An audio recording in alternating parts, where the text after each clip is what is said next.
Salut à tous les astronautes, on se retrouve pour une nouvelle vidéo sur le plateau tibétain. Aujourd'hui on va parler du manul ou chien de palace. Alors on va commencer par son corps. Alors le manul il a un corps compact et trapu avec des pattes courtes et une queue courte et épaisse. La fourrure très longue et épaisse le fait paraître plus gros qu'il n'est. Ça veut dire que sa fourrure elle est énorme, mais en fait si on lui rase la fourrure, il est petit. Ce qui lui permet de marcher ventre à terre quand il chasse en étant protégé des températures hivernales. Le manul s'enroule dans sa queue pour se coucher. C'est-à-dire que quand il dort, il s'enroule dans sa queue qui, elle, est longue. Celle-ci lui permettant de garder sa chaleur corporelle. Du coup, ça lui permet de garder sa chaleur. Ça permet il dort en ayant sa propre chaleur. Alors, le chat de palace mesure entre 50 et 65 cm de long et la queue mesure de 21 à 35 cm.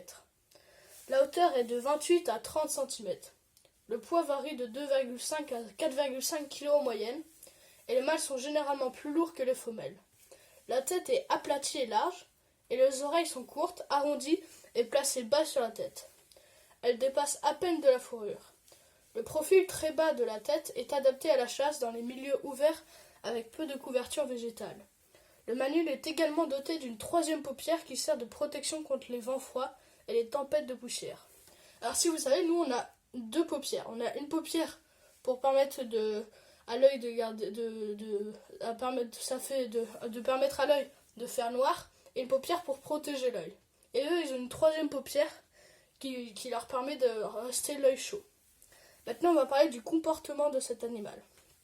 Alors cet animal il est très territorial, agressif et solitaire. Alors le manul il escalade facilement les rochers et les falaises. Il n'est pas adapté à la marche dans la neige et se déplace dans les vallées lorsqu'il neige sur les hauteurs. Le manul possède le plus petit territoire parmi les félins.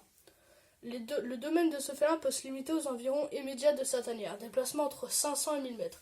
C'est-à-dire que son territoire, il fait environ 500 à 1000 mètres carrés. Alors pour sa petite taille, le chat de palace est une proie pour de nombreux prédateurs, rapaces ou renards. Cette menace l'oblige à se cacher régulièrement et à éviter les milieux ouverts. Par exemple des prairies ou des choses comme ça. Alors le manul il possède une longévité de 11 ans et demi. Alors son régime alimentaire, comme tout félin, le manul est carnivore. Il se nourrit de petits mammifères tels que les pikas, les marmottes, les écureuils terrestres, les petits rongeurs comme le campagnol, et d'oiseaux comme les perdrix et les alouettes. Alors tous les animaux ou les prédateurs qu'on a fait dans cette partie du plateau tibétain, soit vous retrouvez souvent le pika, et des petits rongeurs parce que c'est une des seules bouffes qu'on trouve là-bas.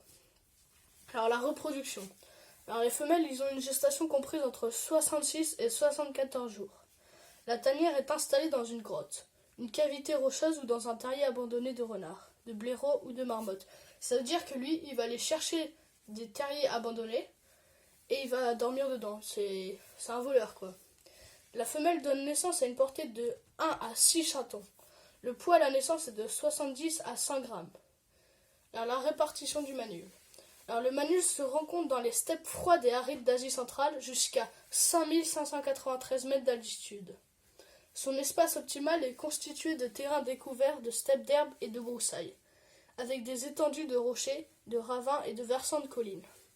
Le manul habite les déserts de rocailles et rochers, les prairies ou encore les versants de montagnes avec éboulis. Il ne s'accommode pas des déserts de sable, des forêts ou de la neige profonde. Le manul peut vivre dans des zones où la température descend jusqu'à moins 50 degrés. Alors maintenant, on va parler des menaces du manul. Alors ce félin est une espèce encore peu décrite et mal connue. Le nombre d'individus présents dans la nature n'est pas défini. Le nombre d'individus à l'état sauvage est estimé à environ 15 000 individus dans toute l'Asie. C'est-à-dire dans toute l'Asie, il y a environ 15 000 individus. Cette espèce est très chassée pour sa fourrure afin de confectionner des chapeaux et des manteaux. Au début du XXe siècle, 50 000 peaux par an étaient vendues par la Mongolie. De même en Chine, les trappeurs captèrent 10 000 manuls par an. Le manul est à présent protégé par la loi. En Asie, la fragmentation des habitats et l'empoisonnement en masse des rongeurs, considérés comme nuisibles, constituent une importante menace.